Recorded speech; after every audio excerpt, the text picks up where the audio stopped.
E o próximo debate chama-se Impactos Tributários do Crime Organizado. E para isso eu chamo a palco a Subsecretária de Fiscalização da Receita Federal do Brasil, Andrea Costa Chaves, para que eu peço uma salva de palmas. O Diretor-Geral da Polícia Federal, Andrei Rodrigues. O Chefe de Divisão de Segurança Cidadã do BID, Eduardo Vergara. E o nosso Procurador-Geral da República, Paulo Gonet. Para moderar este debate, chama a palco o jornalista Luís Gonzalez. Bom, boa tarde a todos. Então, sem mais delongas, vamos começar. Foram todos apresentados. Eu proponho uma rodada inicial de cada um dos quatro expositores e depois abrimos para uma conversa.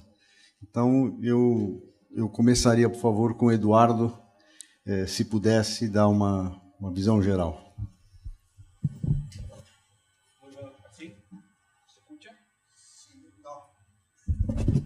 Ahí sí. Muy buenas tardes, voy a hablar en español, pero voy a tratar de hablar lento para que todos me puedan entender y entiendo que también hay traducción. Voy a compartir con ustedes alguna información, algunos datos que quiero contarles. Primero contarles un poco cuál es, actualizar un poco la situación de seguridad en América Latina y el Caribe, y después contarles un poco qué es lo que estamos haciendo como banco y cómo esta prioridad, que es la seguridad y particularmente el crimen organizado, se relaciona directamente con lo que nos convoca acá en esta importante reunión. Enfocaré un poco la presentación haciendo el vínculo entre crimen organizado, impuestos y recaudación, entregándoles un poco de evidencia. Y quiero partir, si pasamos a la primera lámina, presentando un poco el panorama que estamos viviendo en la región. Si me ayudan a pasar, no sé quién me puede ayudar, o tengo yo, acá está. El por qué nos preocupa. América Latina y el Caribe, como ustedes saben, proporcionalmente concentra unas tasas de homicidios y de violencia criminal bastante desproporcionado respecto al resto de las regiones del mundo. Como pueden ver en la lámina, donde pueden ver particularmente el promedio mundial, que es el más oscuro, con el promedio de América Latina y el Caribe en homicidios, vemos que la brecha es bastante grande. Hay tres problemas particulares que se evidencian hoy en día. Primero, que un tercio de las mujeres han sido víctimas de violencia física o sexual en el contexto de la criminalidad. Segundo, que un cuarto de las empresas, una de cada cuatro empresas, identifican al crimen como una restricción seria o muy seria para poder llevar adelante sus negocios. Y en tercer lugar, que también nos parece importante compartir, que el 51%, o sea, más de la mitad de las personas relatan sentirse inseguras. Existe además una brecha donde no hay una correlación necesaria entre la criminalidad y la sensación de inseguridad, y la sensación de inseguridad tanto de personas, espacio público, el comercio, es bastante grande en nuestra región. Si pasamos a la lámina siguiente, pueden tener una idea de cómo, si bien el promedio de los principales indicadores criminales es bien alto, hay grandes diferencias entre unos países y otros. Al lado de acá, al lado izquierdo de ustedes, pueden ver los países con las tasas más bajas, ¿no es cierto?, que serían Bolivia, Argentina, el promedio mundial de 5,2, y después nos vamos alejando hacia países como Bahamas, Trinidad, Tobago, Haití, Ecuador y Jamaica, con tasas que son claramente altísimas, no solamente dentro de la región, sino que también sobre el promedio mundial. Y de América Latina también, todos los países que se encuentran en la sección de Guatemala, México, hasta Jamaica.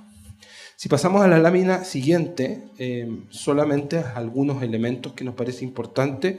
Primero, lo que le mencioné de los homicidios. América Latina tiene un promedio del 19,7 por cada 100.000 habitantes, y he querido acá además destacar a Brasil de una forma comparada para entender también cómo se sitúa. Entonces, mientras el promedio en América Latina es 19,7, en Brasil es 19,3. El costo del crimen, que es particularmente donde nosotros como Banco Interamericano de Desarrollo hemos avanzado mucho en poner conocimiento y evidencia, hoy podemos destacar que en América Latina y el Caribe el costo del crimen es el 3,38 del Producto Interno Bruto. En el caso de Brasil es 3,44. Si pasamos a la tercera elemento que nos parece importante también compartir, sobre el gasto público en seguridad. ¿Cuánto los países gastan en seguridad desde lo público, entendiendo que el promedio de América Latina es 2,1 del Producto Interno Bruto? Un país como Brasil llega al 2,87. Y lo último, que es la tasa de encarcelamiento, que en América Latina y el Caribe es de 305 por cada 100.000 habitantes, en Brasil se ubica en 399, un poco sobre el promedio regional. Estas cifras son importantes porque, por supuesto, todas ellas tienen un impacto directo en nuestros sistemas financieros, en nuestras economías y también en la proporción de gasto, no solamente público, sino que también cuánto cuesta a nuestra región la criminalidad organizada. Si pasamos a la lámina siguiente, voy a darles algunas ideas un poco más ya del crimen organizado en particular, no solo de la situación de seguridad. Así que si avanzamos pueden ver que acá de cierta manera tratamos de explicar un poco esta relación entre los crímenes predatorios y los crímenes que afectan directamente que hablan de sistemas, de mercados, y también si tienen un carácter local, que es lo que pueden ver a su izquierda, o ya un carácter más transnacional. Entonces, lo que pueden ver en la lámina es la familia de tipologías criminales y categorías delictuales y cómo se ubican de cierta manera en esta matriz que de cierta manera ayuda a explicar un poco el panorama y el escenario de la criminalidad en nuestra región.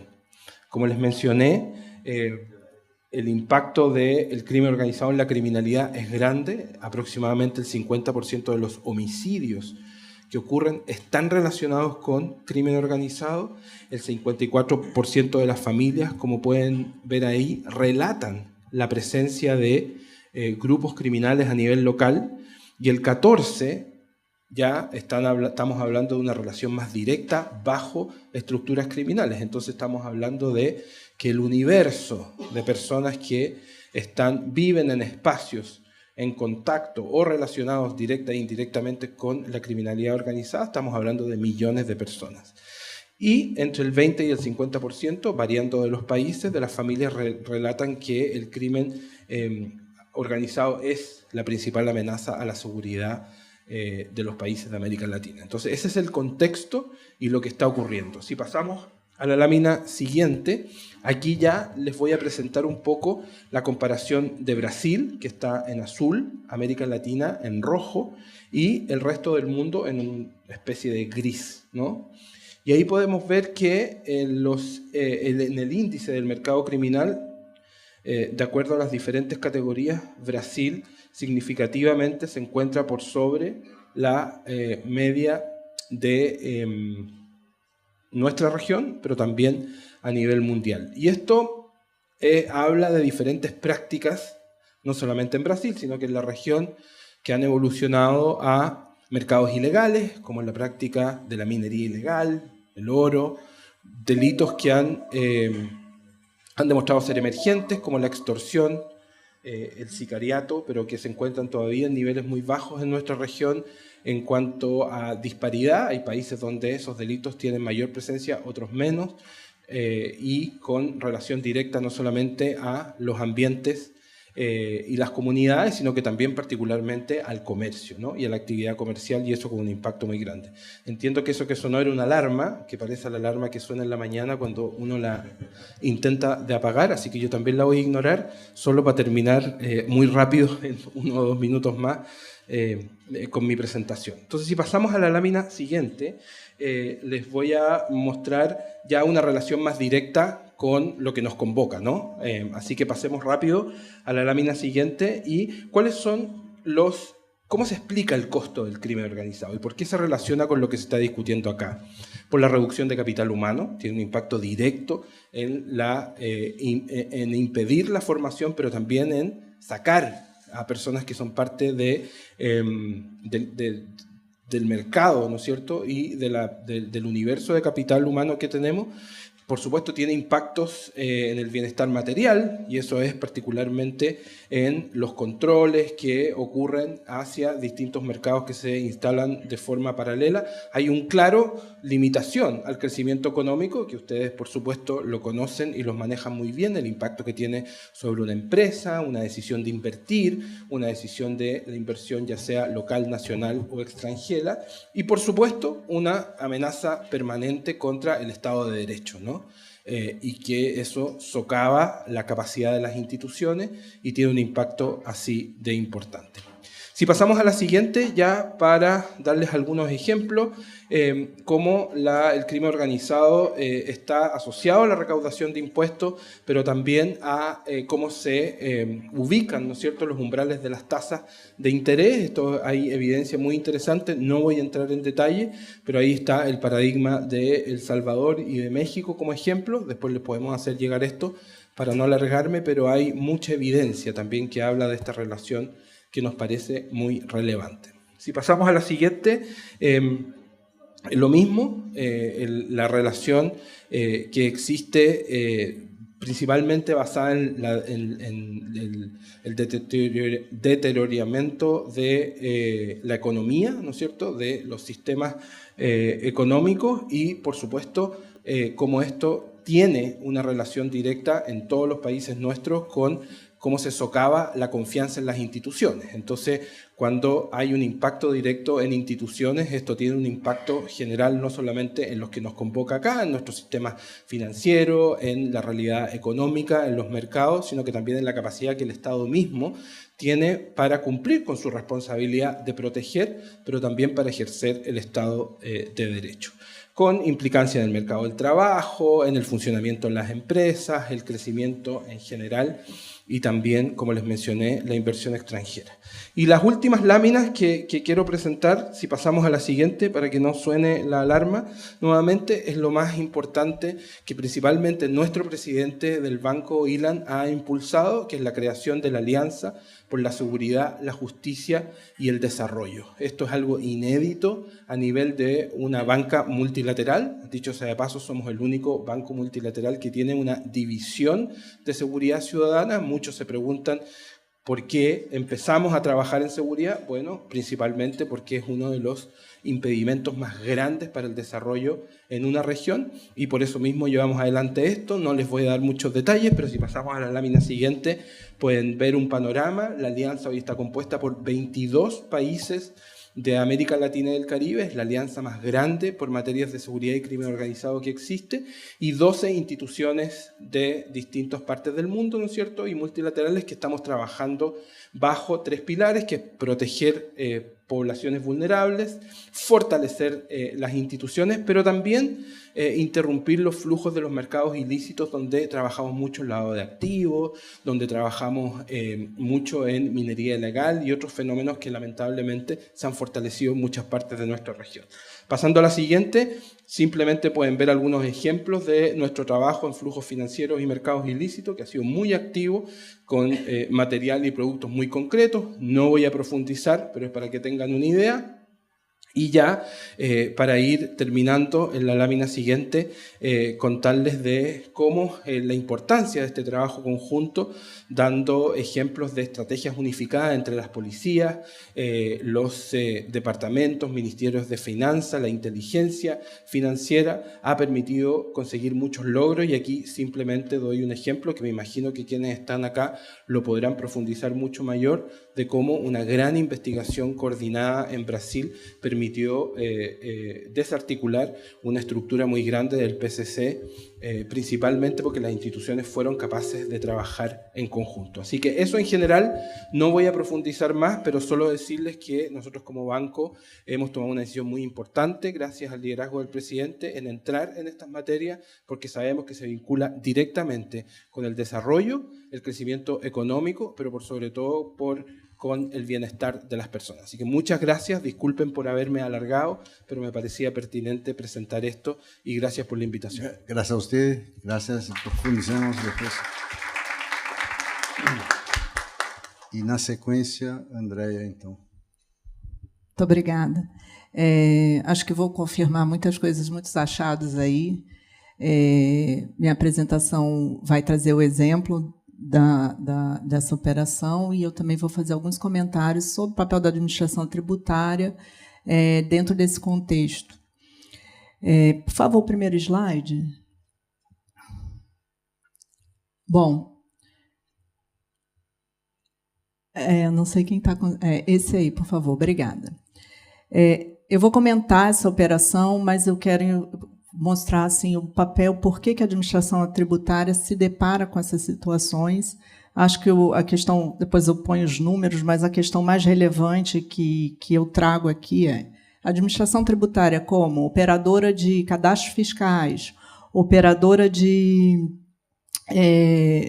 declarações de renda, e no caso da Receita Federal, que também é aduana, toda a parte de comércio exterior e documentos fiscais eletrônicos, que o Brasil tem, é pioneiro também em notas fiscais eletrônicas, e, principalmente, essa parte de captação de informação, de informações de terceiro, dentro desse contexto que a Constituição Federal nos brindou, de identificação da capacidade contributiva do contribuinte para fins de instituição de imposto, nos coloca com informações de terceiros, como a e-financeira, que capta informação bancária e também cumpre acordos internacionais diante da transparência, que foi muito falado nos primeiros painéis, e transações imobiliárias, vendas e bens de registros, criptoativos, depois, mais internacionalmente, a troca de informações do CRS, FATCA, e por vir, troca de informações com criptoativos. Tudo isso é um arcabouço de quase todas as administrações tributárias. Acho que ontem a gente discutiu a questão de ter dados e usar os dados para fins de tributos, que precisa também de muita tecnologia. Tudo isso faz com que a administração tributária, ao deparar no seu trabalho, na sua cruzamento de dados e com práticas mais modernas também, usando agora fugiu a palavra, mas já vem, inteligência artificial, tudo isso nos faz recorrentemente emergir padrões associados ao crime organizado. E eu tenho certeza que isso não é uma particularidade da Receita Federal do Brasil, as administrações tributárias do mundo também enfrentam isso. Então, o que aparece nos nossos sistemas? Longas cadeias de interpostas pessoas, triangulações sem lógica econômica, margem de lucro incongruente com a movimentação financeira, empresas veículos com baixo valor agregado e movimentações incompatíveis com a capacidade contributiva declarada.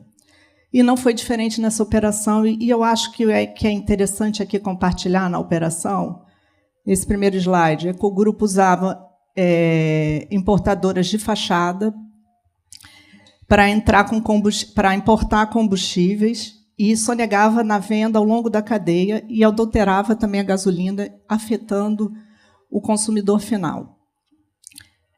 E, para termos uma noção, de 2020 a 2024, foram mais de 10 bilhões em importação, todas essas importadoras de fachada. 10 bilhões, assim, só para os europeus, é 1,6 bilhões. Depois, passava por toda a cadeia, e aí tem vários modelos. Tinha venda de gasolina adulterada, venda de diesel adulterada, passava por distribuidoras, postos, sonegava impostos de todas as montas, federais e estaduais também. Nessa cadeia aí, hoje já temos créditos tributários constituídos na monta de 8 bilhões e 1,3 bilhões e ainda fiscalizações e procedimentos fiscais abertos. E aqui a questão do desvio, assim, a última parte ali de baixo, desvio de metanol importado para fins de finalidade. Aqui também tem uma questão aduaneira, porque, dependendo da finalidade, a alíquota é diferente. Também tinha uma questão tributária por detrás disso. Mas esse metanol usado também para misturar e venda para o consumidor com um nível mais alto de metanol, implicando o próprio mercado consumidor, também questões concorrenciais. Poderia passar para o próximo, por favor? Sim. E aqui, nessa segunda parte, é a questão bem financeira e a questão de blindagem patrimonial. Então, o dinheiro entrava na cadeia de combustíveis e ele se utilizava de instituições de pagamento opacas e reaparecia na cadeia de fundos, ativos de alto valor. Os fundos utilizados eram fundos multimercados e fundos normais, né, de investimento, mostrando, eu acho que se liga muito a colocações no painel, para quem esteve no painel anterior de criptoativos, até peço desculpas que eu me atrasei por causa desse outro painel.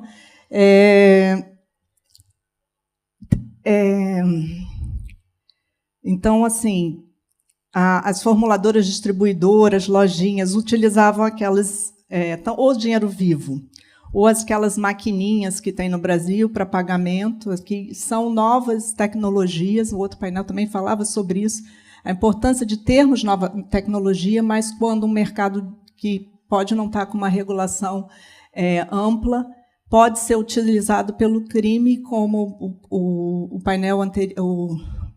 panelista anterior colocou, é uma questão na América Latina, então abre uma brecha. A dimensão, mais de 1.052 postos irregulares em 10 estados do país. Houve um movimento de 52 bilhões, aproximadamente 8 bilhões de euros, movimentados com baixíssimo recolhimento de tributo. E as autuações nessa parte já somam 800 milhões de reais, que dá 143 milhões de euros. E essas, uma outra... Estou aqui só colocando os dados estilizados do que a gente encontrou, né? Encontramos estruturas sem operação, por exemplo, ou seja, só dados cadastrais, mas que tinham emissão de... Não tinha fisicamente, a fiscalização foi lá, não existia, mas tinham movimentações, notas fiscais eletrônicas na ordem de 2 bilhões de reais, indício de compras simuladas para ocultar trânsito de valores ilícitos. Então, aqui uma série de situações, todas envolvendo sonegação fiscal também. A ocultação via fintechs, que são as instituições de pagamento. Só uma das fintechs envolvidas funcionava como um banco paralelo, movimentou 46 bilhões, aproximadamente 7 bilhões de euros, entre 2020 e 2024. E uma das características do comportamento atípico é que essa instituição usava a própria conta para receber depósito em dinheiro, quando a fintech tipicamente trabalha só no mundo virtual, né? E além da blindagem patrimonial, e aqui eu chamo bastante atenção, a blindagem patrimonial utilizava 40 fundos, já coloquei, esses fundos tinham um patrimônio de 30 bilhões, aproximadamente 4,8 bi, maioria com um único cotista e várias camadas. Um fundo era dono de outro fundo, que era dono de outro fundo. Os bens em quais eram investidos envolviam um terminal portuário. Já entendi que acabou meu horário. 4 usinas, uma frota de 1.600 caminhões e mais de 100 imóveis, incluindo, para ter uma noção dos imóveis, 6 fazendas avaliadas em 31 milhões, que dá 5 milhões de euros, uma casa de praia no litoral do Brasil de 13 milhões, sendo 2 milhões de euros aproximadamente. Então, com tudo isso, como o meu tempo acabou, para fazer um resumo, nós temos as balizas para a cooperação. Acho que essa operação mostra a importância da cooperação. E como a pauta aqui é o futuro, eu acho que tem uma mensagem muito importante sobre o futuro, sobre democracia, sobre Estado de Direito, Estado Democrático de Direito. Imediatamente após a operação, a reação na Bolsa de Valores das concorrentes que empregam, estão funcionando regularmente, teve uma valorização, porque o tamanho da inserção na economia real, o tamanho do efeito da concorrência era muito alto. Então, imediatamente, os principais atores legais no mercado tiveram valorização na Bolsa de Valores. E eu penso que, para o futuro, deve existir, sim, um aumento da cooperação, porque a parte da receita é a parte tributária, mas a gente se depara, nas nossas análises de risco, com questões que são criminais, penais, aí trabalho aí da Polícia Federal, Ministério Público, e o sucesso foi justamente esse trabalho coordenado. E eu acho que isso tende a aumentar, e é função, sim, nossa, como instituição do Estado, garantir livre iniciativa, livre concorrência, e aqui mostra, essa operação mostra isso. Se vocês me derem mais um minutinho, só para a última questão. Na transparência internacional fiscal, que vem toda a partir da crise financeira de 2008, as administrações tributárias trocam informações para fins tributários. Então, o uso para outros fins passa pelo princípio internacional da reciprocidade. Eu vejo no futuro nós discutirmos isso. Hoje, por exemplo, a base na Constituição para troca entre administrações tributárias é para fins arrecadatórios e tributários. Para penais não poderia ser usado. Eu acho que os Estados, se realmente estão engajados nessa questão de combate ao crime, e é uma questão relevante na América Latina, precisam pensar num arcabouço para ampliar essa troca. Porque essa experiência da administração tributária de acompanhar o risco, acompanhar os dados, fazer cruzamentos, ela é preventiva, ela é rápida. E, com colaboração, a gente consegue, como país, né, evoluir e garantir esse papel importante das instituições do Estado. Muito obrigada. Obrigado. Eu passo, então, para o doutor Andrei. Eu tenho esperança de que, depois dessa primeira rodada, a gente consiga soltar a conversa e voltar a todos os pontos. Boa tarde a todas, boa tarde a todos. Caro Gonzalez, Andréia, Eduardo, meu querido amigo, doutor Paulo Gonet, e fazendo o coro aqui o doutor Heleno também, meus parabéns, é uma honra para nós, um privilégio tê-lo à frente do Ministério Público, reconduzido, a sua estatura moral, ética, conhecimento jurídico. É um motivo de muita alegria poder compartilhar com um amigo esse momento. Eu agradeço também ao Zé Roberto, professor Zé Roberto, pela oportunidade de estarmos aqui dialogando um pouco com temas tão caros, tão importantes. Eu já estou nervoso com esse relógio aqui, eu vou tentar evitar que ele apite aqui. Já estou tenso com esse negócio. A operação policial é fácil, agora esse relógio aqui tá nervoso aqui. Vou pedir uma autorização aqui judicial para o ministro Gilmar Mendes, com quem eu saúdo também, cumprimento. Uma honra tê-lo aqui, ministro. Mas, enfim, eu quero rapidamente falar da pauta central aqui para não zerar a minha redação, mas depois entrar na nossa pauta do crime organizado. Acho que a questão tributária me parece haver um certo descompasso entre a realidade, né, da economia digital, dos novos tempos que vivemos, e o modelo de organização do Estado, não só das agências tributárias, mas do Estado como um todo, dos órgãos de persecução penal também, frente a esse novo cenário que se descortina, né? Hoje me parece que a arrecadação, a fiscalização está muito focada ainda nos bens tangíveis, né, na questão física, quando hoje o volume de movimentações e o que acontece no mundo digital supera e muitas vezes. E essa questão tributária tem um reflexo direto e imediato com a questão que afeta aí sim a área da Polícia Judiciária, da Polícia Federal. E aqui poderia citar a questão de fluxos digitais, das Big Techs. No painel anterior aqui se falava dos nômades digitais, né, como que se controla isso, como que se fiscaliza, como que se identifica esses fluxos, e também mudanças tecnológicas de NFTs, e, enfim, outros meios, né, que às vezes estão ainda escapando, né, do Estado nesse controle.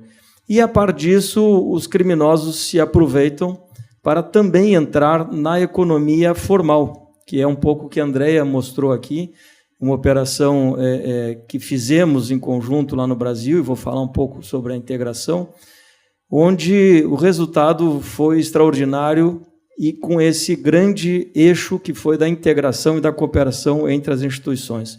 Então, esse setor, seja organização criminosa ou não, utiliza a economia formal, especialmente áreas de alta tributação e grande circulação de recursos, como o caso dos combustíveis aqui citados, mas poderia citar também prestação de serviços, de energia, de internet, prestação de...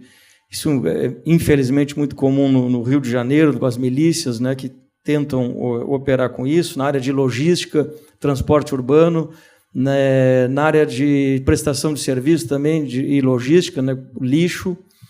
Cito aqui a operação que fizemos na Bahia, a Operação Overclean, descortinando uma grande fraude sobre isso, onde sempre o faturamento é muito elevado e a movimentação financeira é muito grande.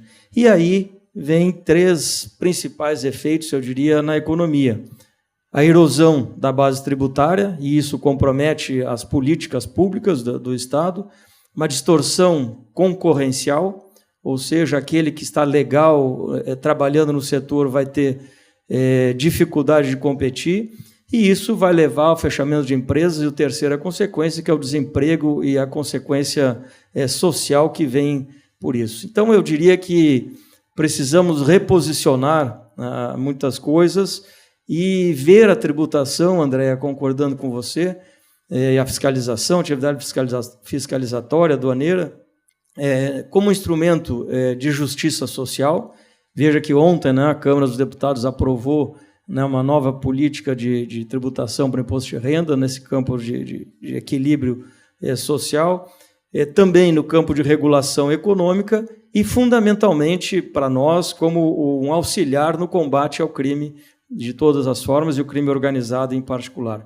Então, a integração do COAF, da Polícia Federal, com a Receita Federal, com as secretarias de Fazenda dos estados, é essencial para combatermos o crime organizado e também recuperar ativos, como nessa operação, só a Polícia Federal, na verdade foram 3 operações nessa que comentávamos aqui, nós apreendemos efetivamente 1,5 bilhão, cerca de 300 milhões de euros apreendidos em recursos, em valores, imóveis, aeronaves, veículos, enfim, apreendidos em uma única operação.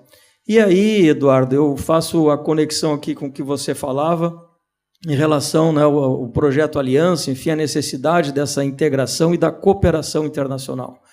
Esse é um ponto inafastável para o enfrentamento ao crime organizado. Eu estive semana passada na Haia, na sede da Europol, no encontro de chefes de polícia da Europa, que eu tive a honra de ter sido convidado, para acompanhar os debates e as discussões. E muito o que se falava, se falou agora nesse encontro. Nós, na Polícia Federal do Brasil, já temos feito algumas coisas. E, por exemplo, se falava do crime como um serviço, que é a questão da lavagem de dinheiro, que foi o caso dessa operação, e ocultação de patrimônio, onde não há um esquema, e algumas pessoas insistem em dizer que não, esse é um esquema de uma determinada organização criminosa. Definitivamente não é. Esse é um esquema de lavagem de dinheiro que é utilizado por vários segmentos que atuam na criminalidade. Como e eu ouvi isso aqui na Europa, é exatamente o que a gente identificou lá, né? O crime como um serviço. A pessoa precisa lavar o recurso obtido ilegalmente, vai lá, contrata, nesse caso aqui tinha fintechs, tinha fundos de investimento, enfim, tinha outras modalidades para fazer isso. E assim, em vários setores isso é possível acontecer. E aqui, eu diria que também outra pauta trazida nessa discussão é a questão da lavagem do dinheiro e a perseguição do patrimônio dos indivíduos. Isso sendo trazido como uma necessidade. Quando nós, no Brasil, já temos feito, e aqui eu falo pela Polícia Federal, paralelamente a toda a investigação nossa, seja em relação ao tráfico de drogas, seja em relação à corrupção, o que for, nós também fazemos uma investigação patrimonial, para chegar ao fim e ao cabo e poder retirar aquilo que é o que importa, é o recurso, é o poder econômico da organização criminosa. Vocês terem uma ideia, ano passado nós apreendemos efetivamente em reais 6 bilhões e meio, aproximadamente 1 bilhão de euros, do crime organizado, também em patrimônio, valores apreendidos, aeronaves, embarcações, que foram efetivamente apreendidos e retirados do crime organizado. Então, acho que esse é um caminho. O uso da tecnologia é importantíssimo, né? E falamos, né, Zé Roberto, sobre isso ontem também, do emprego, né? A Polícia Federal, para vocês terem uma ideia, elas têm todos os seus inquéritos, as suas investigações digitais. Não há papel mais na Polícia Federal. E isso forma uma base de dados, e são 49 mil inquéritos policiais que nós temos em andamento. Ano passado instauramos 48 mil, mas em trâmite são 49 hoje. Nos traz uma base de dados muito consistente e que nos permite, a partir de inteligência artificial, de conhecimento, de ferramentas, extrair dali muitas informações, muitas coisas que nos levam a esses trabalhos que temos feito, e o índice de solução de inquéritos policiais, de investigações, que no nosso caso é de 85%. 85% das nossas investigações são solucionadas, ou seja, ou encontramos autoria, materialidade e circunstâncias, ou identificamos que não houve o crime. E essa margem de 15% precisamos melhorar ainda. E aqui tenho 15 segundos para tentar finalizar, vou extrapolar um pouquinho o tempo. A preocupação também com essa, muitas vezes, atribuição desenfreada de ações que muitas vezes são pontuais, ações... Eu sabia que ele viria, né? Que são pontuais e que são muitas vezes atribuídas a determinada organização criminosa. E aí eu não sei se alguém quer ganhar destaque na imprensa, alguém que quer receber cliques, quer fazer alguma coisa, mas que não condizem com a realidade, ao contrário, muitas vezes dificultam até a compreensão desse fenômeno. Vocês jamais vão me ouvir falar em nome de pessoas investigadas ou de organização criminosa, porque eu acho que isso é dar status, é dar uma grife para quem não tem, não precisa, não merece.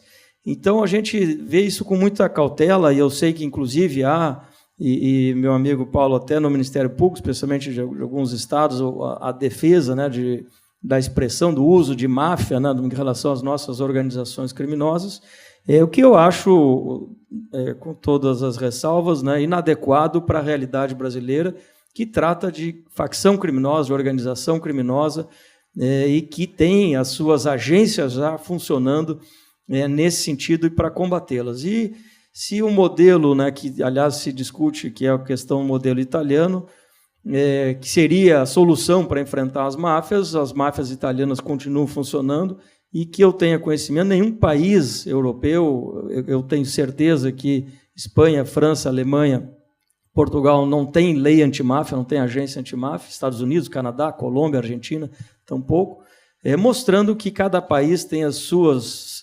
idiosincrasias e com elas precisa enfrentar. E aqui finalizo só para responder um pouco a pauta do Henrique, do Eduardo, perdão, em relação ao que nós temos feito na área de cooperação internacional. A Polícia Federal, ela participa da Ameripol, que é a Associação de Polícias das Américas, eu sou o secretário executivo, participa com 3 policiais na Europol, participa da Interpol, e hoje, aliás, para nós brasileiros, ou integrantes do Sul Global, é motivo de muito orgulho. A Interpol tem 102 anos.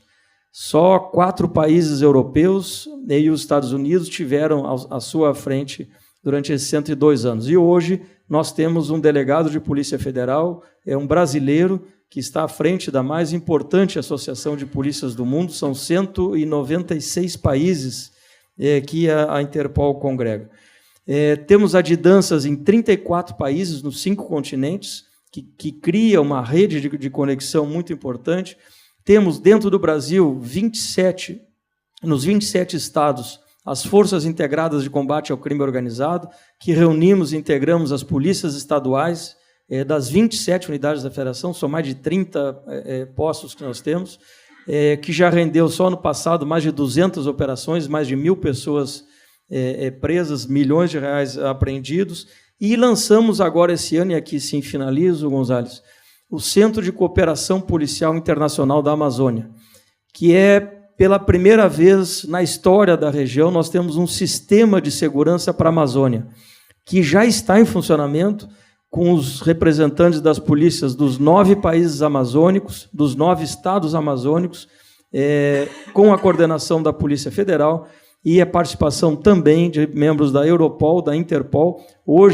Ontem tive reuniões aqui em Portugal, com pedido também para enviarem representantes para esse centro. A Espanha já solicitou e a Itália também, para estarem lá conosco nesse grande esforço, né, de integração Brasil-Europa, meu caro amigo José Roberto. Então, eu quero dizer com isso que temos feito muito, trabalhado muito a questão ambiental, redução de índices importantes. Só em terra indígena e Yanomami reduzimos em 95% a área de garimpo, numa ação feita a partir, inclusive, de decisão da Suprema Corte, o ministro Gilmar Mendes, onde nós atuamos, e, aliás, a sua decisão que trouxe um novo marco regulatório para a questão do ouro, que antes era autodeclaratório. Hoje, a partir da sua decisão, tem um novo patamar, um novo padrão que nos permite um maior controle e fiscalização. Mas, enfim, o tempo é curto, eram essas mensagens que eu gostaria de dizer. Agradeço a todos.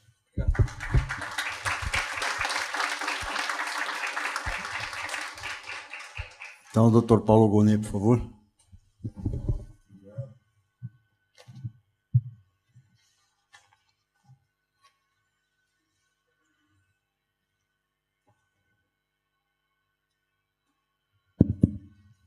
Pode, inclusive, descontar esse tempo.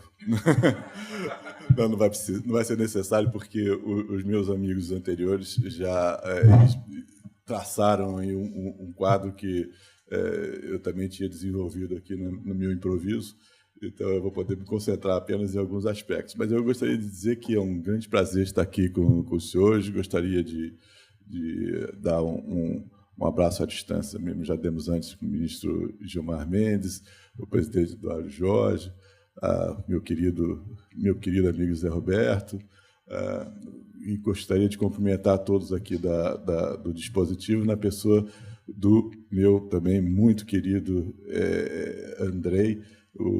Nós costumamos participar de muitos eventos em que nós estamos no mesmo painel. E eu acho que o pessoal já está começando a desconfiar que nós temos uma dobradinha, né? Ele faz o elogio para mim, eu faço o elogio para eles, e assim a gente vai... Não, de forma nenhuma. E a verdade é que, como o Andrei expôs, nós estamos passando por um período realmente virtuoso no combate à criminalidade de uma forma inteligente, de uma forma moderna e com uma atuação respeitosa dos direitos fundamentais, especialmente com relação ao direito à privacidade, ao direito à presunção de inocência.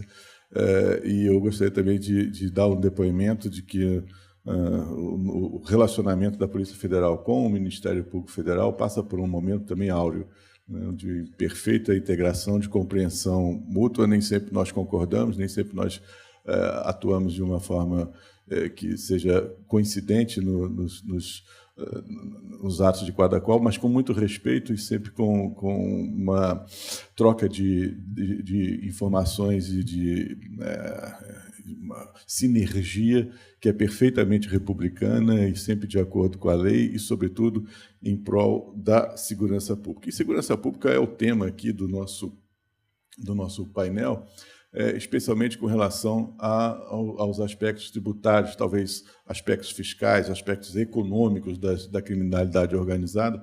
Os números são realmente impressionantes, os senhores ouviram, e o que me impressiona nesses números, e que talvez eu esteja verbalizando o que os senhores estão sentindo, é que a criminalidade organizada ela começa a entrar no mercado formal. Essa última operação mostra isso, os mecanismos institucionais de aplicação financeira, há mecanismos também de ingresso das facções no campo do comércio comum, tanto para a lavagem, quanto também para estabelecer um novo braço de atuação das facções. Eu concordo com o Andrei, nós não estamos aqui num quadro tipicamente de máfia, mas há alguns elementos que começam a apontar para uma certa coincidência de propósitos. A máfia também participa do crime e depois ela entra no mercado formal. Então, sob esse aspecto, essas últimas operações mostram que nós temos que ter uma cautela e uma atuação específica com relação a isso. Quer dizer, as facções começam a disputar espaço no coração da economia. Tanto assim que saiu uma reportagem bem interessante há um ou 2 meses na Folha de São Paulo, com o título Faria Lima começa a medir risco PCC nos seus investimentos. Aqui é uma evidência de que as facções elas realmente se tornam cada dia mais perigosas. E perigosas não só quanto ao aspecto de insegurança que ela gera para as relações sociais, no aspecto de concorrência com o Estado no domínio dos territórios, na imposição das regras, enquanto nós temos o Estado democrático de direito comprometido com os valores dos direitos fundamentais e, portanto, o uso da violência no Estado democrático de direito, quando necessário, ele é respeitoso dos direitos fundamentais e visa finalidades próprias dos direitos fundamentais. Com as facções, o que nós temos é o oposto, é o uso da violência para gerar mais violência e para gerar proveito egoístico para grupos que não têm outro interesse senão o próprio enriquecimento. Então, nós temos que... acho que está bem visível para nós que hoje o problema das facções criminosas não é mais um problema de crônica policial, mas se tornou um problema social e econômico. E vejo até alguns números que são interessantes. Um dos produtos mais contrabandeados, mais objeto de sonegação fiscal, é o do cigarro, a importação irregular dos cigarros. Isso tem gerado uma grande preocupação, porque isso evidentemente, impacta sobre a arrecadação tributária, gera um peso extraordinário sobre o pessoal da Receita, que tem que concentrar esforços para combater esse tipo de ilícito, a Polícia Federal, o Ministério Público da mesma forma, mas ainda retira recursos da tributação que são destinados, os cigarros, os produtos de tabaco, eles têm um imposto bastante elevado, justamente com a dupla justificação. Primeiro, para reduzir o estímulo ao tabagismo e também para que haja a obtenção de recursos para o tratamento das pessoas que estão submetidas, que estão sujeitas aos problemas de saúde decorrentes do tabagismo. Esse contrabando de cigarros, essa importação irregular de tabaco, que é um dos focos das organizações criminosas, ela ainda traz esse problema, né? Ela não só impacta sobre a estrutura dos organismos de contenção da criminalidade, como ainda ela tem esse problema da redução da arrecadação tributária e reduz os recursos que são necessários para combater os males advindos desse vício. Isso é só um exemplo de como que essas organizações criminosas, elas atuando, impactando, elas criando dificuldades para um setor da vida social, elas acabam também difundindo o seu mal para vários outros aspectos da vida das relações, da vida política, da vida das relações econômicas, jurídicas, para os quais nem sempre nós estamos atentos. O importante é verificar que, efetivamente, o combate às organizações criminosas, elas têm algo de uma relevância singular, não só para o aspecto tributário, mas para a própria vida civilizada, da vida solidária que nós queremos ter num Estado democrático de direito. Só para, nos últimos 30 segundos, só para lembrar um dado interessante. É tão cruel a atividade criminosa dessas facções, que uma das linhas de investigação, eu estava conversando agora mesmo com o meu querido Andrei, uma das linhas de investigação para esse fato lamentável que está havendo no Brasil, do uso de metanol, né, em bebidas, da falsificação de bebidas destiladas a partir do metanol, provocando cegueiras, provocando mortes sucessivas, não só em São Paulo, mas em vários outros lugares, e transformando, puxa vida, pensei que eu ia conseguir, e transformando a nossa doce, a nossa sapeca caipirinha num instrumento de morte. Isso também é um exemplo de como que as facções devem ser combatidas, porque a busca, a ganância na busca de lucro, ela não respeita aspectos elementares, como a própria vida das pessoas. Então, eu parabenizo, Zé Roberto, por esse encontro, trazendo um assunto tão importante que também tem relevância para a Europa, como eu acho que nós vamos nos deter agora nos próximos minutos de conversa. Desculpa, Zé Eduardo, desculpa, meu querido Zé Roberto, mas passei só um minutinho. Muito obrigado. Obrigado.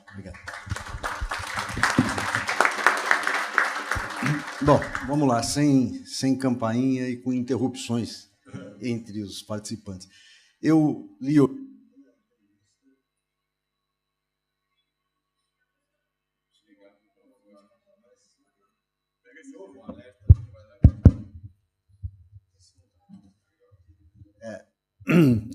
Eu li hoje de manhã a entrevista que o Andrei deu à Folha de São Paulo e ele usou um exemplo curioso. Ele menciona um assalto ao Banco Central em Fortaleza, que teria rendido 100 milhões aos criminosos, e hoje uma fraude, um crime digital qualquer que rende 1 bilhão com alguns cliques, mencionou agora 1 bilhão de euros. Aí o PowerPoint da Andrea mostra uma estrutura que não é trivial, é uma estrutura complicada de importação, de destilaria, de compra de fazenda, né? de distribuidor, de ter caminhões e tudo.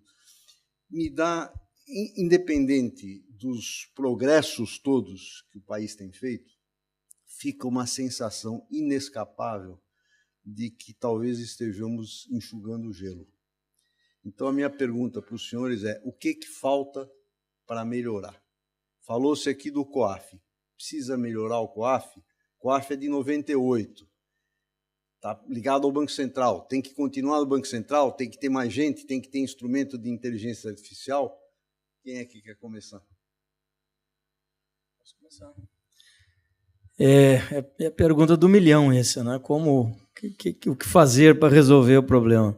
Mas, na verdade, eu acho que o que é preciso, você cita o COAF, né? O COAF é uma unidade de inteligência financeira que, na minha avaliação, até pouco tempo, estava, de alguma medida, disfuncional, né? E precisa ser recuperado, resgatado, melhorado sua estrutura, tecnologia e tudo mais que é necessário.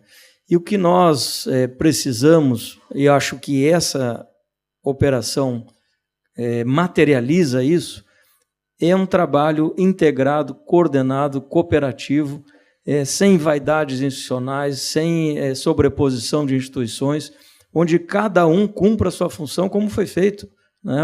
A Fazenda fazendo o seu trabalho fiscalizatório, nós fazendo o trabalho de investigação, o Ministério Público fazendo o seu papel no processo, e os resultados vêm.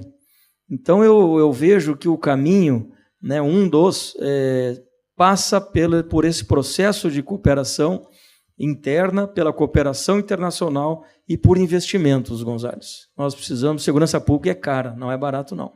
Dá o retorno que vocês vejam os bilhões que nós estamos falando. Precisa atualizar a lei de lavagem ou não? Nós precisamos, a lei de crime organizado, 12.850, ela precisa, e você fala dessa nova dinâmica, falamos aqui de investimentos digitais, de criptoativos, de fintechs, então permanentemente há necessidade de atualizações. Então eu acho que sim, é preciso uma atualização que traga mais ferramentas para a investigação, que traga, por exemplo, a constrição mais severa de bens de criminosos, e que isso seja mais um pilar dessa sequência de ações que são necessárias. O ministro Lewandowski, ministro da Justiça e Segurança Pública, Ricardo Lewandowski, propôs uma proposta de emenda à Constituição, também nesse sentido, de permitir uma melhor coordenação dos entes federados, com fundo não contingenciável, ou seja, com recursos destinados à segurança pública, e que permitiria seguramente muitos avanços. Então, acho que passa por vários vetores, né, mas, sobretudo, essa integração, cooperação, investimento e preparação dos nossos profissionais.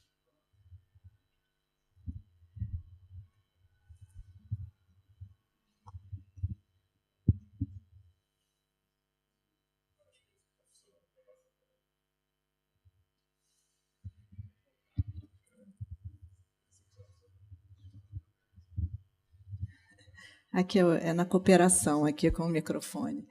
E primeiro eu quero, como eu cheguei correndo do outro painel, quero cumprimentar todos aqui, com honra de compartilhar essa discussão com a mais alta autoridades dos órgãos de persecução penal. E eu vejo que a cooperação é importante, sim. A cooperação tem dificuldades, a gente tem limitações no escopo onde a gente pode cooperar.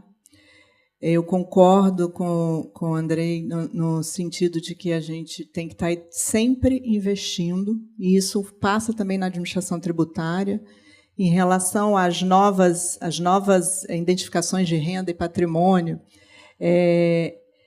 A Receita sempre investiu nisso, capta informações de criptoativos desde 2016, só para colocar.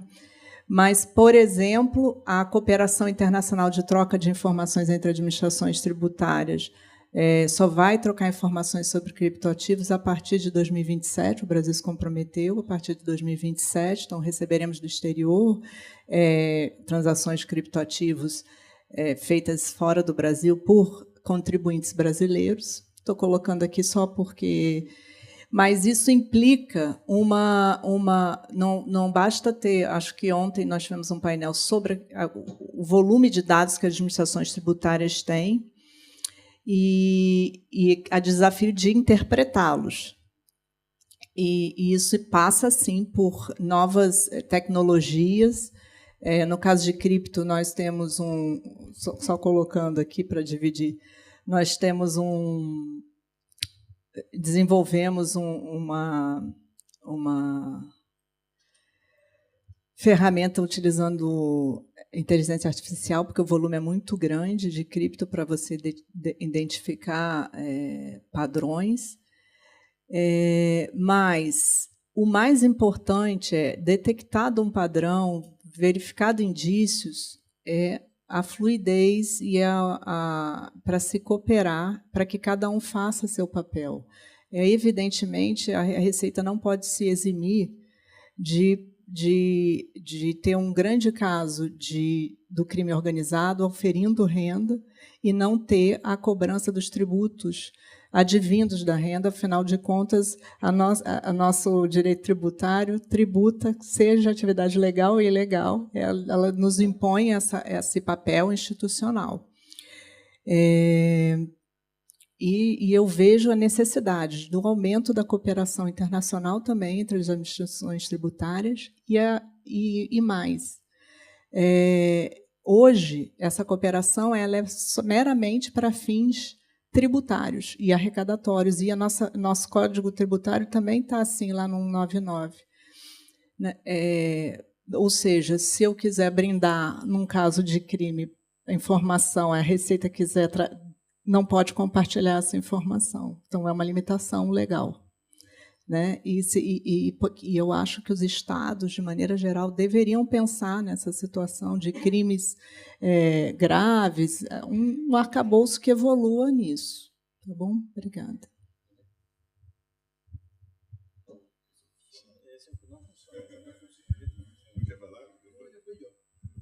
Ok.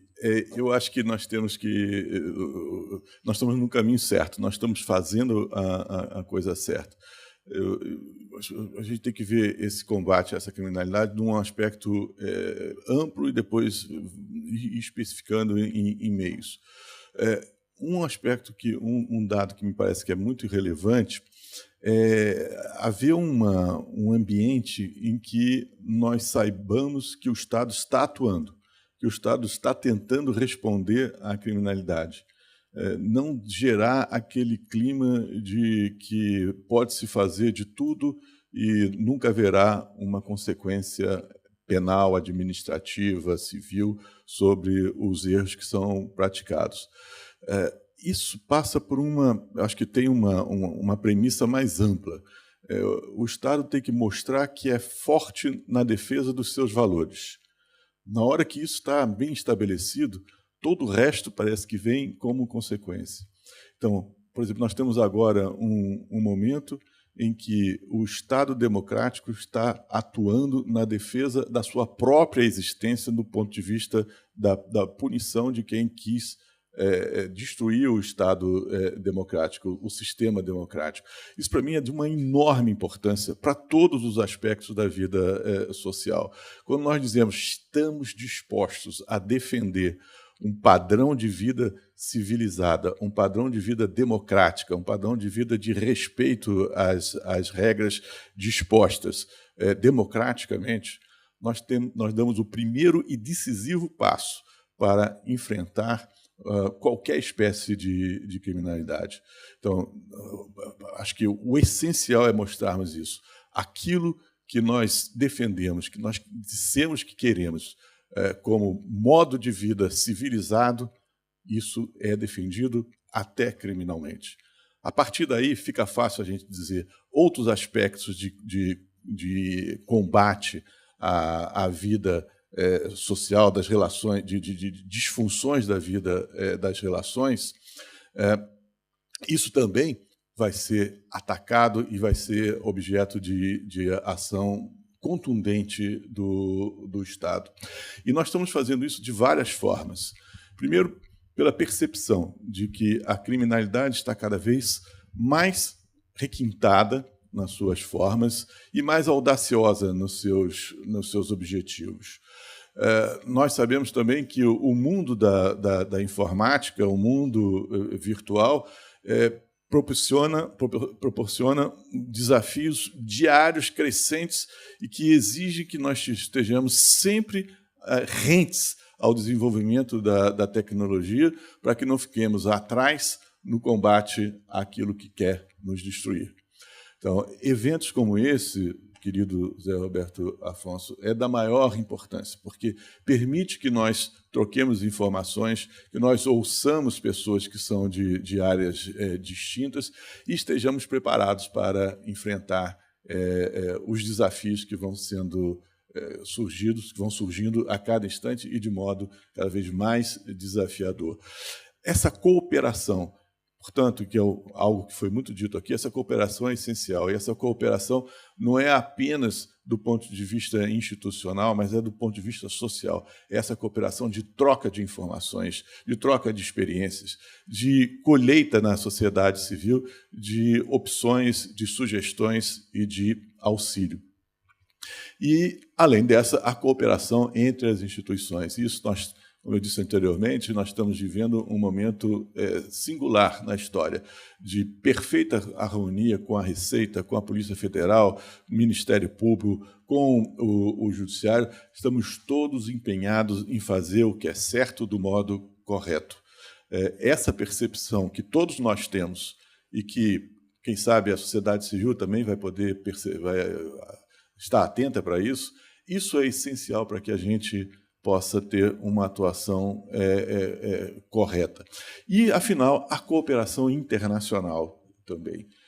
O Andrei falou da cooperação da Polícia Federal em vários âmbitos do planeta.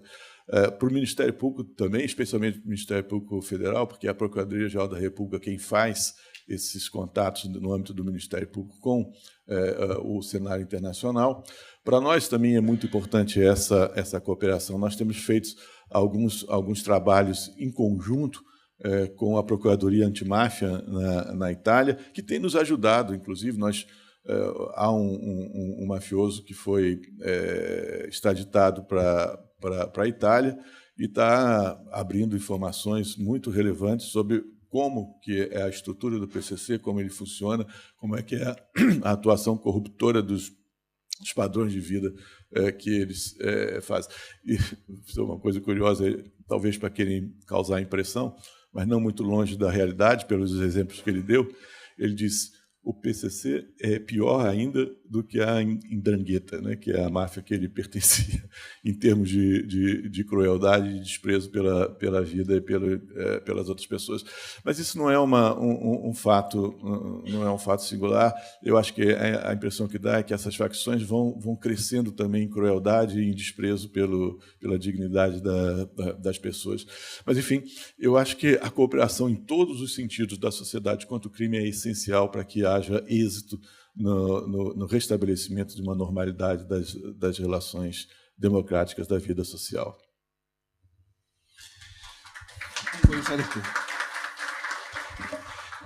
Yo diría que, como muchas cosas en la vida, esto tiene mucho que ver con velocidad y anticipación.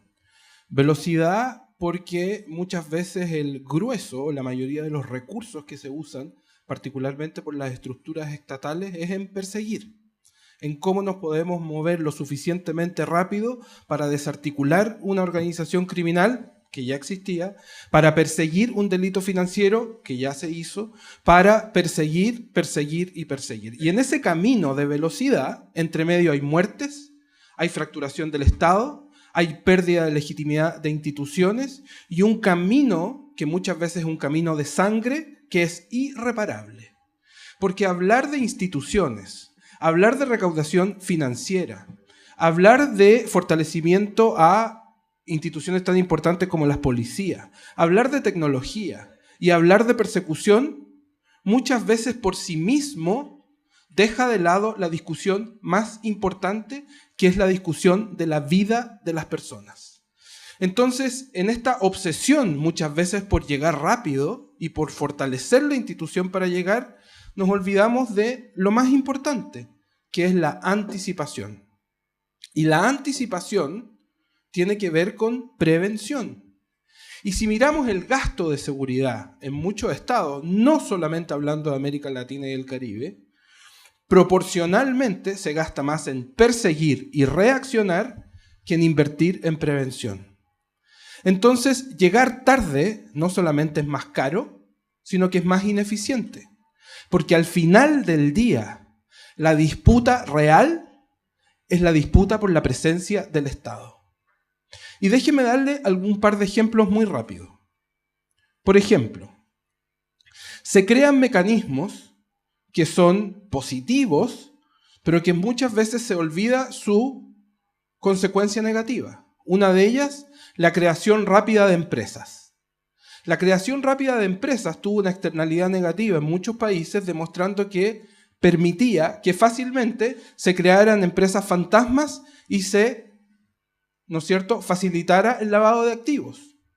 Y hacer la investigación y la persecución buscando sociedades fantasmas tras sociedades fantasmas ocultas en otras sociedades fantasmas hace que esto sea una disputa de tiempo. Y cuando se llega a la fuente inicial, ese dinero y las consecuencias de ese dinero ya están lejos de acá. Otro elemento, que a medida que el lavado de activos y las empresas fantasmas se van consolidando en ciertos territorios, puede que aumente la recaudación fiscal, porque actividades que eran meramente ilícitas y ocultas, independiente que sea bajo un modelo eficiente, empiezan a tributar. Entonces se crea una falsa sensación de institucionalidad e incluso de recaudación fiscal que es meramente producto de la ilegalidad. Entonces no se trata solo de fortalecer instituciones, de unirnos y cooperar, sino de entender que al final del día, tras los esfuerzos institucionales, burocráticos, etc., lo que está en juego es la vida de las personas.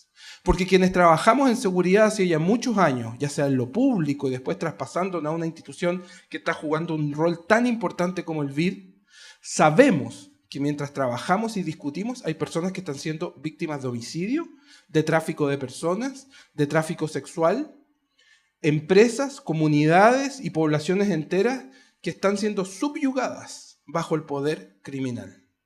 Entonces, entender esto ha sido clave. Por eso nuestro presidente, el presidente del Banco Interamericano, ha impulsado no solo la alianza, sino que una fuerza de tarea de respuesta rápida. Porque los tiempos son tan importantes, porque llegar rápido, no solamente pensar en una cooperación técnica, en un financiamiento, en un préstamo, en una inversión de mediano y largo plazo, que sí es importante, sino que también en cómo llegamos en el momento que hay que llegar. Y ahí es donde la detección temprana, la información que se genera en los sistemas financieros, la inteligencia financiera y ese universo de información tiene que romper una muralla cultural. Porque quienes hemos estado en los gobiernos sabemos que hasta hace muy poco en muchos países, aduanas y el sistema financiero y la recaudación no conversaban con las autoridades de seguridad.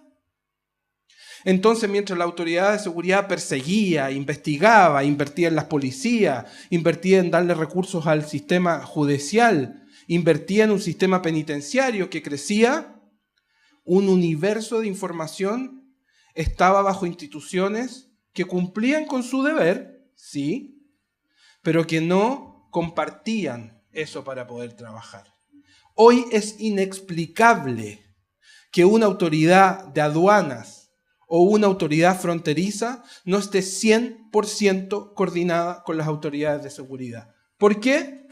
Porque mientras las instituciones y las burocracias intercambian información, el delito ya se consumó y los responsables ya están lejos. Entonces, creo que es extremadamente importante entender que además, y con esto cierro, el espacio virtual donde están ocurriendo estos delitos, la rapidez con que se mueven, obliga a que exista cooperación internacional. Por eso para nosotros como banco es tan importante esta relación y conversación permanente y dinámica que estamos teniendo con un país como Brasil, donde el esfuerzo que se está haciendo en coordinar a las policías en la Amazonía, por ejemplo, con distintos países, de forma unificada, bajo un objetivo común y bajo una coordinación permanente, es lo que va a hacer la diferencia. Y por eso, para un banco multilateral, como el Banco Interamericano, se nos hace un imperativo el trabajar en materia de seguridad y crimen organizado, porque son desde esas instituciones donde se puede unificar la única forma de combatir el crimen organizado, que es con más organización que las mismas redes criminales. Gracias.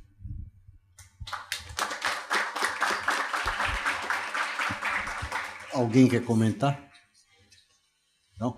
Eu vou voltar aqui à questão das ferramentas e do financiamento, já que temos o Eduardo pelo BID. O Brasil tem o SERPRO.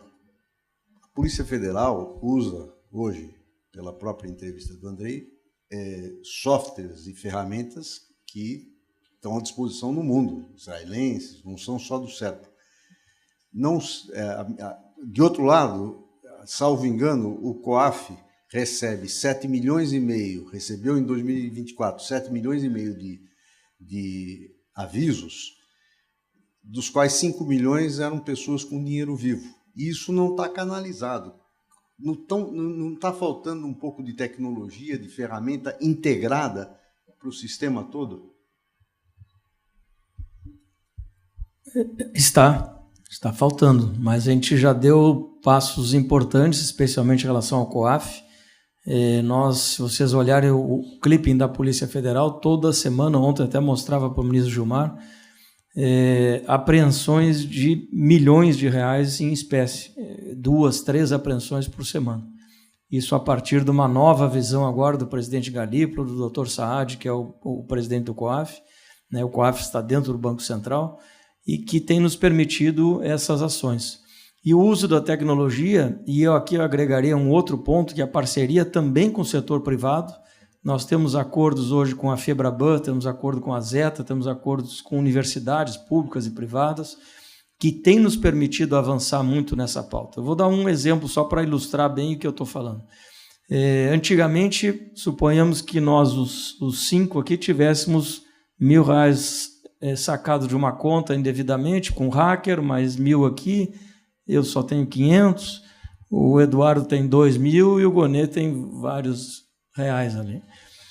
Antigamente, como se fazia? Se instaurariam 5 inquéritos policiais. Né? Um lá no Rio de Janeiro, o outro lá na Bahia, o outro no Rio Grande do Sul, outro não sei onde. Quando, na verdade, muitas vezes o autor era o mesmo e buscava vítimas no Brasil inteiro pela rede.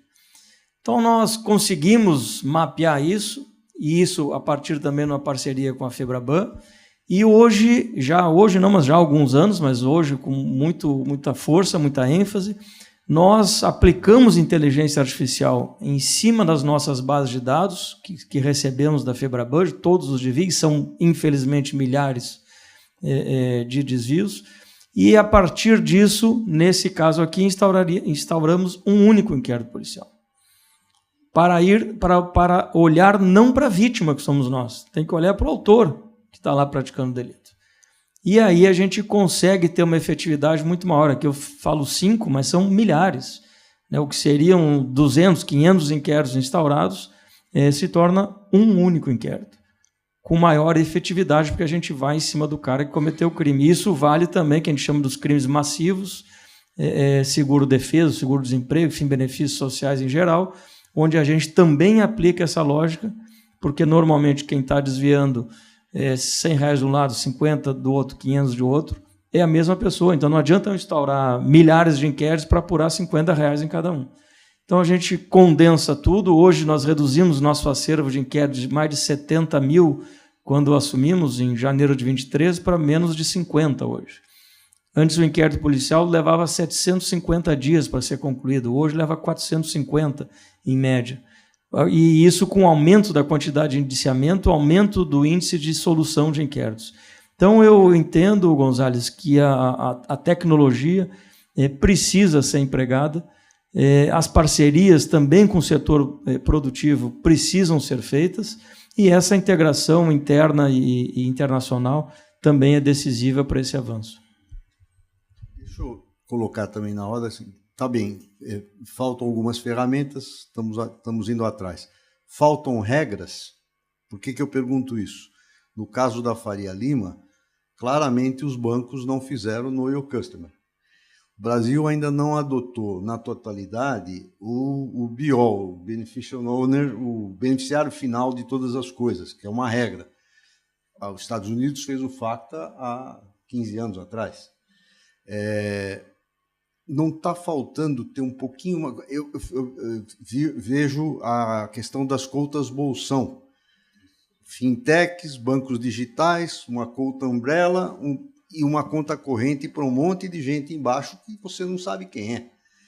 E, no entanto, uma vez que você tenha constatado isso, e foi constatado nas investigações, foram constatadas, a pergunta é, acabou? Qual é o passo seguinte? Está faltando uma regra que diz que não pode nunca mais ter? Não sei que... Essa eu comento. Sim, falta. Tá? Assim, a última avaliação do Brasil no GAFI mostrou que falta, sim, regras para beneficiário final.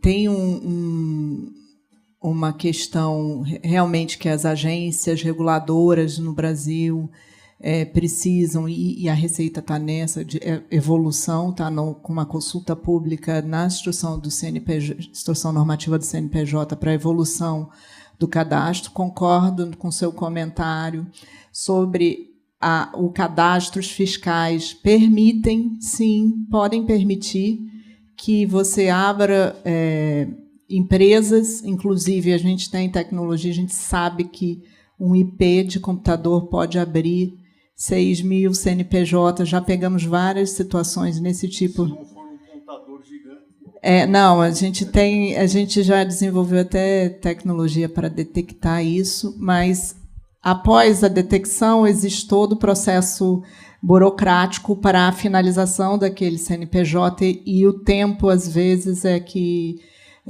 a estrutura estatal, que precisa ser reforçada, que é cara, a administração tributária também é cara, menos que a segurança pública, mas é igualmente cara, precisa de servidores, precisa de pessoas atuando, mas são fragilidades que o Brasil tem, sim, que precisa evoluir, e não é uma coisa que depende só da administração tributária, precisa de todas as agências, Banco Central, CVM, SUSEP, para que evolua, mas a Receita, particularmente na parte do beneficiário final, está com uma instrução normativa avançando um pouco no que já foi detectado na avaliação do GAFI. Tá? Falta atuação legislativa para consolidar tudo isso, porque o Banco Central e a CVM têm um monte de responsabilidades que depois estouram nas investigações. Falta legislação. Vou só complementar. A PEC do SUSP é fundamental ou não? Eu acho que é muito importante, porque nós somos um Estado federal no Brasil, mas é um Estado federal muito concentrado. E isso, historicamente, acaba gerando uma expectativa de que a União realmente conduza o país. E nós temos sistemas de segurança extremamente isolados uns dos outros. A pessoa pode ter cometido um crime no Mato Grosso e é presa em Brasília, e o delegado não vai saber que ela tem um mandado de prisão. Então, isso está sendo revisto, está sendo melhorado, mas essa coordenação da União da segurança pública é da maior relevância. E eu acho que vai transformar, vai fazer com que as regras sejam mais aparentadas à realidade, que elas sejam mais ajustadas a uma realidade, porque o crime não conhece fronteiras, né? O crime não tem divisão de competências territoriais, e alguém disse isso aqui muito bem. Nós temos que ser melhores do que os criminosos, então, se eles têm essas colaborações, eles têm colaborações internacionais, né, porque nós temos que ter mais ainda colaboração interna. E a PEC do ministro Lewandowski vai ser uma boa saída para implementar essa cooperação bem orientada para resultados frutuosos, com certeza. Eduardo, quer comentar? Sí, mira, un poco lo de tecnología, que me pareció importante también, y unirlo a lo que se estaba mencionando. ¿El banco tiene financiación para eso? Nosotros tenemos financiamiento que es bajo los distintos pilares de trabajo en base a los que los países priorizan. Nosotros tenemos experiencias muy importantes de uso de inteligencia artificial, por ejemplo, con la policía para predecir el patrullaje, para anticiparse dónde deben estar. Centros tecnológicos importantes que se han financiado en distintos lugares. Pero no se trata solamente de cuánto se puede financiar tecnología, porque nuevamente vuelvo a lo de la rapidez. Miren, ejemplos que me tocaron a mí. Persecución de un delito consumado, homicidio, donde el uso de tecnología nos permitía hacer trazabilidad del movimiento de los vehículos o imágenes para detectar a esa persona. Pero la pregunta era que las imágenes estaban, la tecnología funcionaba, pero el momento en que esa información llegaba a la policía o al sistema de persecución, un fiscal para que ordenara la investigación o la detención de una persona, por muy tecnológico que fuera todo, la cadena era tan lenta que esa persona ya estaba fuera del país. Entonces, creo que por eso lo que se ha hablado acá es tan importante, porque muchas veces estas son discusiones culturales. Y estoy hablando no cultura de un país, sino que la cultura de las instituciones. Que hoy estemos acá en un foro de tributación hablando de crimen organizado, creo que al menos en el futuro próximo va a ser una realidad que se va a mantener en este foro de tributación. Y lo más probable es que crezca el espacio, porque va a haber un trabajo conjunto cada vez más grande, porque ya hay una percepción importante de por qué se tiene que trabajar en conjunto. Entonces, cuando hablamos de financiar proyectos a largo plazo, cuando hablamos como banco de invertir en las instituciones, cuando hablamos como banco de fortalecer no solamente nuestras policías regionales, la prevención, pero también los sistemas penitenciarios, para que cuando una persona salga y termine el castigo de una cárcel, la pregunta es, cuando se abre, caricaturizando, ¿no es cierto?, la reja de la cárcel, la persona cumple y pagó ese castigo y sale, ¿qué se encuentra? ¿Pagó su castigo qué? ¿Una oportunidad? ¿Un camino? ¿O nuevamente al crimen organizado que le está ofreciendo alguna forma rápida de volver a ponerse de pie y poner en práctica muchos de los conocimientos que adquirió dentro de ese mismo recinto penitenciario? Entonces, por eso invertir no solamente en la persecución es tan importante, sino que también en la prevención y en la reinserción, y el cómo el Estado se hace más fuerte frente a organizaciones criminales. Entonces, por eso es tan importante, y me imagino que ya estamos cerrando, y quiero agradecer mucho la invitación, pero también hacer un reconocimiento a que esto se esté discutiendo aquí, es una señal muy importante. Lo que pasa es que esta señal se tiene que replicar rápido en otras discusiones regionales como también globales. Porque si realmente queremos hacer una diferencia en materia de seguridad, tenemos que preocuparnos por la persona, pero también hacerlo de forma rápida. Y creo que eso es tal vez una de las lecciones principales. Nuevamente la alarma. Es que de verdad la relaciono con algo muy desagradable, que es despertar en las mañanas. Así que muchísimas, muchísimas gracias. Gracias. Então, eu proponho uma fala final dos que faltam ainda para encerrar. Obrigada, queria agradecer o convite, porque realmente a discussão foi muito rica e espero sim que a gente continue com muita cooperação e haja rápido nessas lacunas. E elas sempre vão crescer porque tem a tecnologia e o crime também avança. Mas o mais importante que foi dito aqui, eu concordo, é que cada uma das instituições cumpra seu papel na sustentação do Estado de Direito, porque o Estado de Direito ele não é etéreo, ele é feito de pessoas, instituições agindo no seu papel institucional. E a cooperação sempre importante. Obrigado. Minha palavra também de agradecimento, Zé Roberto, enfim, a todos aqui que dividiram esse momento.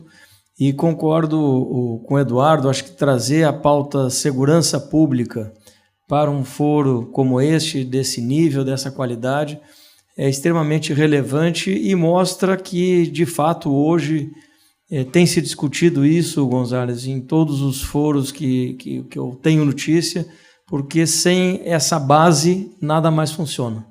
Não há investimento, não há prosperidade, não há capacidade de desenvolvimento econômico, há um desarranjo social e, portanto, nós precisamos trazer a pauta da segurança pública ao centro do debate, o debate político, o debate da área econômica, do sistema financeiro. Reunimos com a equipe do BID, com o Eduardo, há pouco, acho que já temos um acordo, inclusive, assinado com o BID, Polícia Federal e BID, queremos avançar, temos com o BNDES também, o financiamento do Fundo Amazônia.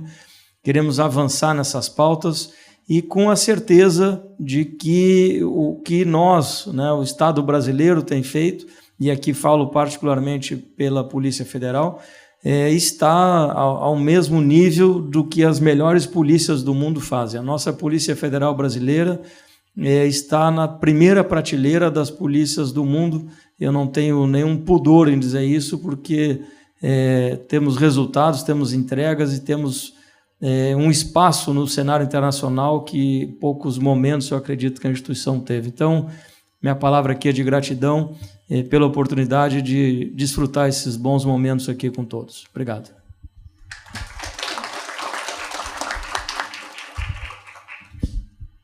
Eu gostaria também de agradecer o convite para estar aqui, enquanto tão proveitoso. E eu vou aproveitar esses últimos momentos para mencionar um aspecto que o Eduardo salientou, da necessidade de cuidar também das pessoas que saem do regime penitenciário, aqueles que já cumpriram a pena. A visão tem que ser realmente macro do problema, não é possível focar apenas em prevenção, apenas em repressão, mas também tem que ser na reabilitação.